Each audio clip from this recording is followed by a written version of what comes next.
Je suis Khalid Akroub, je suis actuellement en troisième année de doctorat, financé par l'Institut Carnot. Je réalise mes travaux de thèse au sein des laboratoires IEM et Cerimat. L'objectif de ma thèse est d'étudier et élaborer des couches polymères de type silicone en tant que capteur pour la détection des gaz toxiques BTEX. Cette thèse s'inscrit dans la thématique capteur du filière manufacturing de l'Institut Carnot en groupant les travaux des deux laboratoires IEM et Cerimat. La technique employée dans cette thèse, c'est la PECVD. La PECVD est une technique de dépôt par voie sèche assistée par une phase gazeuse partiellement active qui est appelée plasma. Plasma, c'est un gaz partiellement ionisé. Le dépôt, c'est fait à partir d'un précurseur qui est introduit en phase vapeur dans l'enceinte, donc pas de solvant utilisé. De plus, cette technique ne produit pas d'effluents toxiques, pour cela elle est dite propre.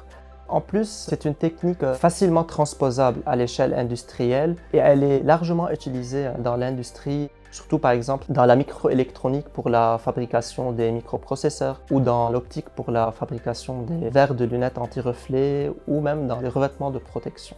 Dans ce projet, c'est la technique choisie pour la préparation des couches polymères de type PDMS qui sont envisagées en tant que capteurs de gaz toxiques. En fait, ces couches minces de type PDMS sont des promoteurs pour la détection, la purification ou la séparation des gaz ou des liquides par membrane, l'absorption des espèces à la surface de ces couches ainsi que la diffusion dans le volume du matériau sont les principaux processus qui contrôlent la performance de ces matériaux en tant que capteurs de gaz. Ces capteurs de gaz sont sensibles aux gaz toxiques et écotoxiques BTEX. Les BTEX sont une sous-famille des COV, composés organiques volatiles. Il s'agit du benzène, toluène, éthylbenzène et xylène. Ces gaz sont classés par l'OMS comme des perturbateurs endocriniens, même à des très faibles concentrations. On peut les trouver dans des sites d'industrie ou dans les carburants automobiles qui en rejettent une quantité notable dès que le trafic routier est important. Nous nous sommes intéressés à la sélectivité de nos capteurs vis-à-vis des gaz BTEX par rapport aux autres COV moins toxiques, notamment les hydrocarbures qui sont présents dans les carburants automobiles.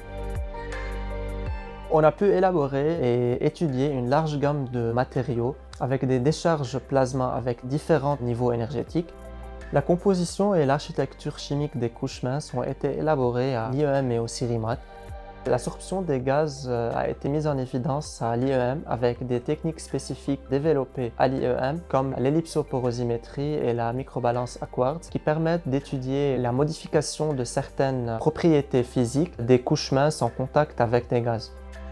D'autres techniques de caractérisation physico-chimique de surface ont été faites au Cerimat afin d'étudier la surface des couches minces. À part de la voie expérimentale, des calculs théoriques de DFT ont été faits au Cerimat afin de simuler des spectres XPS pour étudier la composition de la surface des couches minces. Enfin, des traitements de recuit thermique ont été faits pour améliorer les performances des matériaux. Toutes ces caractérisations nous ont permis de mettre en évidence les rôles essentiels de la structure et la composition chimique sur l'absorption des BTEX qui ont aussi une composition et structure chimique spécifiques, notamment leur cycle aromatique. Que l'ensemble de ces approches nous ont permis finalement d'identifier la couche représentant les meilleures propriétés de sorption, c'est-à-dire la meilleure sélectivité vis-à-vis des BTEX par rapport aux autres hydrocarbures moins toxiques et à l'éthanol. Les principaux résultats qu'on a obtenus feront l'objet de 3 articles dans des revues internationales. Le premier a été déjà soumis et les 2 autres sont en cours de rédaction. Et ces résultats ouvrent des perspectives applicatives dans les domaines du contrôle de qualité de l'air et sa purification par séparation membranaire, aussi dans la détection des gaz toxiques. En plus de la détection gravimétrique qui a été faite dans cette thèse, on vise à s'intéresser à des détections électriques en collaboration avec le Cerimat.